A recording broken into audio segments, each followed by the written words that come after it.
अस्सलाम वालेकुम नाज़रीन, अहमद काशिफ की जानिब से स्ट्रॉन्ग पाकिस्तान में खुशामदीद। मेरे साथ मौजूद हैं मोहम्मद यार। सागर सिद्दीकी ने कहा था कि जिस दौर में लुट जाए फ़कीरों की कमाई, उस दौर के हाकिम से कोई भूल हुई है। सागर बेचारा सिर्फ कमाई तक महदूद रह गया और यहाँ पर जवानी भी लुट गई, बुढ़ापा भी लुट गया और अब जो बची खुची ज़िंदगी है वो भी लुट रही है। मेरे साथ मौजूद हैं मोहम्मद यार। 80 बरस इनकी उम्र है। 80 बरस का एक पाकिस्तान मेरे साथ मौजूद है और इस 80 बरस की कहानी इस कदर दर्दनाक है कि आंखें भी नमनाक हो जाती हैं और दिल भी ज़ख्मी हो जाता है। सूरत हाल क्या है? एक छोटी सी आपको एक दुकान नुमा ये कुछ दिखाई दे रहा होगा, जिस पर 2-4 स्टूल हैं, जिनमें से एक पर तो मैं बैठा हूँ और एक पर मोहम्मद यार बैठे हैं और इसके साथ साथ 2 कुर्सियाँ हैं छोटी सी बच्चों के बैठने की खातिर और 2 एक स्टूल और हैं और ये तमाम 1 माह की मेहनत में तैयार किए गए हैं। 1 माह लगाकर इस तमाम चीज़ों को तैयार किया जाता है और एक छोटी सी आरी है और एक हथौड़ी है, चंद मीखे हैं जिनके ज़रिए ये सारा कुछ मोहम्मद यार तैयार करते हैं और उसके बाद इसको मार्केट में जाकर एक-एक दरवाज़े पर, एक-एक दुकान पर ये जाकर बेचते हैं और इनकी कीमत सुनेंगे जब आप, तो आप मज़ीद हैरान रह जाएंगे। ये सारी कड़ी 1 माह की मेहनत का मुआवज़ा है 3300 रुपये। 3300 रुपये ये तमाम वो मुआवज़ा है जिसमें से बेचने के बाद जाके इनको चंद पैसों का मुनाफा मिलेगा। 3300 रुपये की कमाई है। 100 रुपये भी रोज़ का अगर लगाया जाए, 1 माह में जाके 3300 पूरे हों। 200 रुपये का ज़िंगर बर्गर नहीं मिलता आजकल और यहाँ पर ये 200, 300, 400 रुपये तक का ये स्टूल और ये मेज़ें, कुर्सियाँ वगैरह बेच रहे हैं। हुक्मरान कहाँ हैं? हमारी इंतज़ामिया कहाँ है? अल्लाह ही बेहतर जानता है। मोहम्मद यार से उनकी कहानी जानने की कोशिश करते हैं। अस्सलाम वालेकुम। क्या हाल है? क्या हाल है? हाल यह है जो देख रहे हो। आटा मिलता नहीं, हमें कपड़ा देते नहीं, रोटी मिलती नहीं, बच्चे परेशान करते हैं, तंग करते हैं, बैठने नहीं देते, सोने नहीं देते, आराम नहीं करने देते। मैं बहुत परेशान हूँ। कितने बच्चे हैं आपके?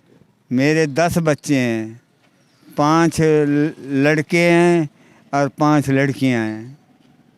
उनके बच्चे जो उनसे हैं वो बड़ा तंग करते हैं। मेरे पास भी पैसे नहीं होते, मैं परेशान होता हूँ, शर्मिंदा होता हूँ बच्चों के सामने। शर्मिंदा होकर उनको कहता हूँ मेरे पास तो पैसे नहीं है, मैं आपको दुआ दे सकता हूँ। 80 बरस का वालिद कह रहा है कि मैं बच्चों से शर्मिंदा होता हूँ कि जब वो मुझसे मांगते हैं तो मैं दे नहीं सकता। डूब मरने का मुकाम है। शर्म आनी चाहिए। इस उम्र में भी अगर आपने वालिद की हड्डियों में से क्या निकालना चाहता है? क्या चाहते हैं कि इसकी हड्डियों से जो बची-खुची रह गई हैं उसमें से क्या खाना चाहती है औलाद? मुझे इस चीज़ का बड़ा दुःख हो रहा है। ख़ैर आगे बढ़ते हैं। मुझे ये बताएँ, ये सारा कुछ जब आप बनाया आपने, कितने अरसे में ये तैयार होता है? ये जनाब 1 महीने में तैयार होता है। साइकिल पे जाकर टिम्बर मार्केट से लकड़ी ले आता हूँ। एक बाला देते हैं, पहले देते थे वो बाला मुझे 75 रुपए का। अच्छा। अब दे रहे हैं वो बाला 100 150 का। 100 का कंटम देते हैं, 150 का जो सा है वो ज़रा सही होता है। अच्छा। उसको उन बालों को काट काट काट काट काट कर फटियाँ बनाता हूँ आरी से। फटियाँ बनाकर मेहनत करके लेकर आता हूँ। मेहनत जब देखते हैं वो कहते हैं जी ये इससे तो लोहे का बेहतर है, अच्छा। इससे लोहे का बेहतर है। तो आधी कीमत लेनी है तो लो, 200 रुपया लेना है तो लो, वरना। ये सारा कुछ जो आपने इतनी बड़ी मार्केट बनाई हुई है, साइकिल पर रखी हुई है, ये कितने अरसे में तैयार की है? 1 महीने में, 1 महीने में, 1 महीने में। 1 महीने में आपने ये सारा कुछ बनाया और ये सारा कुछ है कितने का? ये बस 3,000 3,500 का होएगा, 3,500 का होएगा। और इसमें से ये बेचने के बाद 3-3,500 का, ये सिर्फ आपका मुनाफा 3-3,500? बेच बमै लकड़ी, बमै मेहनत, सारा कुछ? सारा कुछ 1 हफ्ता लग जाएगा इनको बेचते बेचते। घूम घूम कर ना जो दुकानदार को पसंद आएगा तो वो लेगा, नहीं पसंद आता तो वो कहता है जी हम लोहे का ले लेंगे, बात ख़त्म हो जाती है। ज़बरदस्ती किसी को दे नहीं सकता। दुकानदार कहते हैं कि रियायत कर दो, हाँ रियायत कर दो, रियायत 200-300 के स्टूल में रियायत कर दो। हाँ ज़रूर कहते हैं। आप 200-300 रुपए के स्टूल में रियायत मांगते हैं और वो एक 80 बरस का जो पाकिस्तान मेरे साथ मौजूद है, उससे आप एक महीने की मेहनत का मुआवजा जो 300 रुपये बनता है, उसमें से अभी आप मज़ीद कमी करवाना चाहते हैं। शर्म का मकाम है, मकाम शर्म है अगर आप लोगों को आ जाए तो। लेकिन मुझे नहीं लगता कि मेरे सिर्फ कहने से आ जाएगी, क्योंकि ये तौफीक इलाही होती है तब किसी को शर्म आती है, वरना नहीं आती। औलाद जो आपकी है, 10 आपके बच्चे हैं, किधर हैं वो? वो इधर मुल्तान में है। मुल्तान में हैं और आप यहाँ पर इस उम्र में 80 साल आपकी उम्र है, आपके बदन में ताकत कितनी रह गई है? इनके ज़रा पाँव देखें नाज़रीन, ये ज़रा ये पाँव इनके देखिएगा, ये इनके जूते हैं, ये इनकी हालत है, ये इनकी हालत ज़ार है। लिबास आप इनका देख सकते हैं कि ये इनकी लिबास है। 80 बरस में हुक्मरान कहाँ रहे? मेरा मुख्तसर एक छोटा सा सवाल है, आपने कब्र में अपने ये सारे महल्लात, ये इतनी कमाई, ये अरबों करबों डॉलर्स, ये सारा कुछ साथ लेकर जाना है? कुदरत ने आपको कितना बड़ा मौका दिया कि आप पाकिस्तान के मालिक व मुख्तार बन चुके हैं, लेकिन उसके बावजूद आवाम की ये हालत है। इस हालत में ये एक बूढ़ा शख्स नहीं है 80 बरस का, ये 80 बरस का चलता फिरता एक पाकिस्तान है आपके सामने, जो अपनी खमीदा कमर, टूटी हुई हालत और इस वक्त शिकस्ता पाँव के ज़रिए ये सिर्फ एक बूढ़ा शख्स अपनी हालत इज़हार नहीं बयान कर रहा, ये हमारा मुआशरे की बेहिसी बयान कर रहा है। आपकी औलाद इतनी बड़ी हो गई, आपके साथ नहीं रहते वो, या आप उनके साथ नहीं रहते? मैं रहता था, पहले मेरे साथ रहते थे ना, तो उनको यही लालच होती थी कि जितना हमारा बाप दिहाड़ी करता है ना, हम भी उतनी करें। कुछ इस शोबे में आ गए मेरे बच्चे, कई किनों को स्कूल डाल दिया है, स्कूल में एक 10 पढ़ के, कुरान पढ़ के, और वो भी कदर नहीं करता। अब वो भी परेशान है, उसकी मजदूरी भी नहीं है। और दूसरे जो बच्चे हैं, कोई फिल्म सितारे का काम करता है, उनकी मजदूरी भी नहीं मिलती, वो रोते हैं। मैं ख़र्चा लेने जाता हूँ, मैं कहता हूँ मुझे ख़र्चा दो, वो बोलते हैं हमारे पास नहीं है। शर्म मुझे आती है, मैं फिर मुंह उठाकर चला आता हूँ वापस।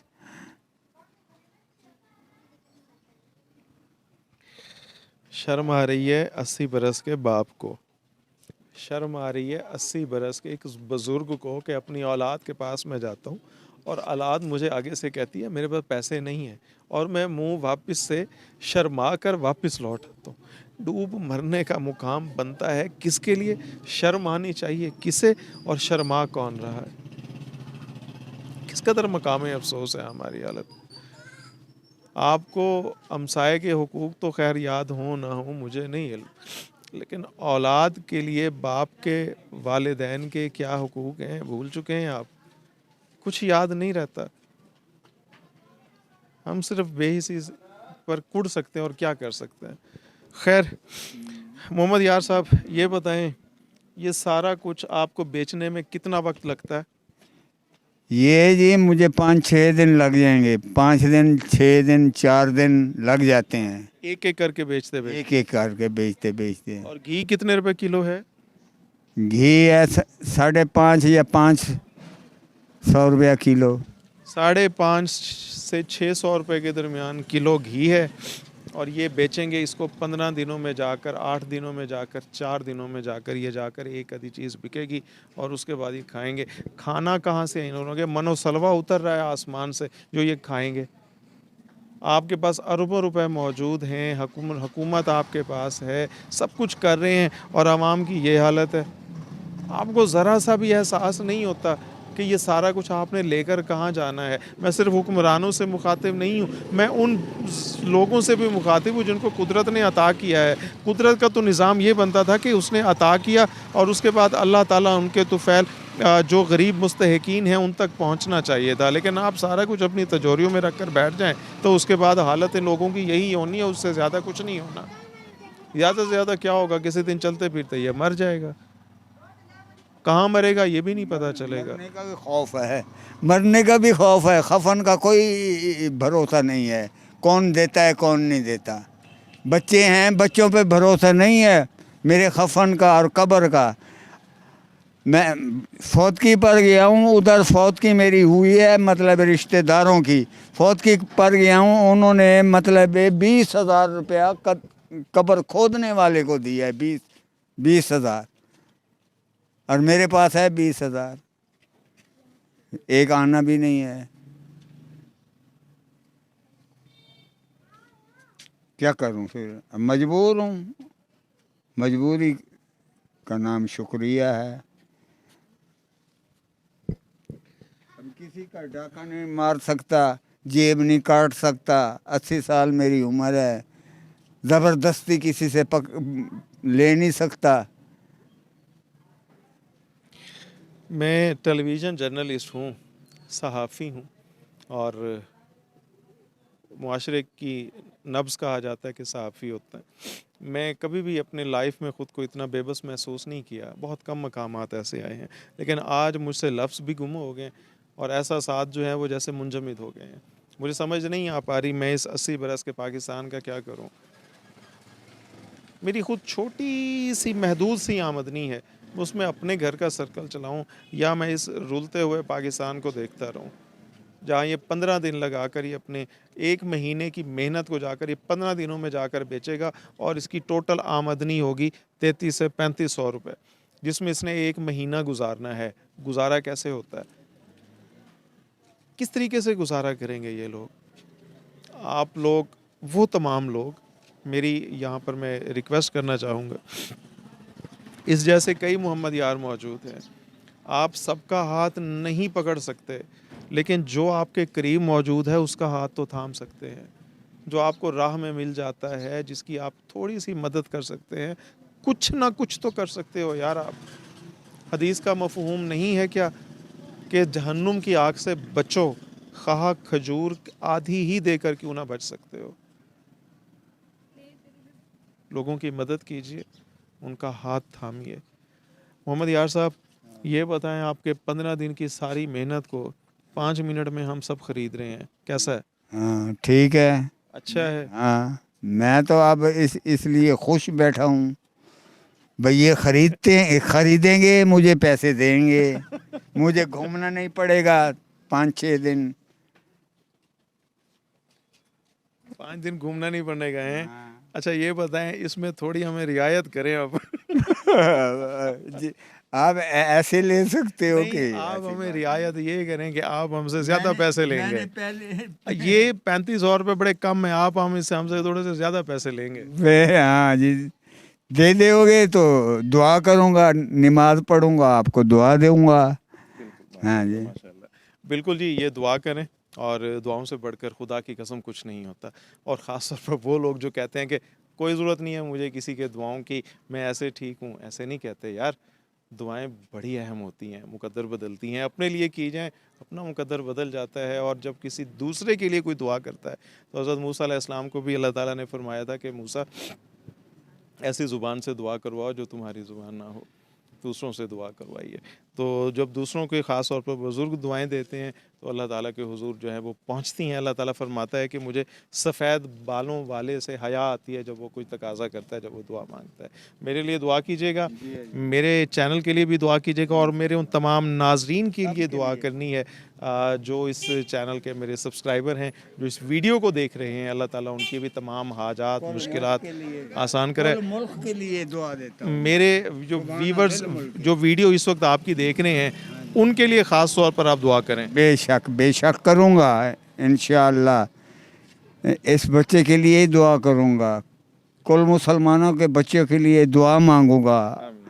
हाँ, मंजूर, कबूल और करने वाला वो ही है अल्लाह। वही करेगा, वही करेगा, वो इंशाअल्लाह अज़ीज़ इनकी दुआएं ज़रूर सुनेगा। और हमारी दुआएं भी आपके लिए हैं।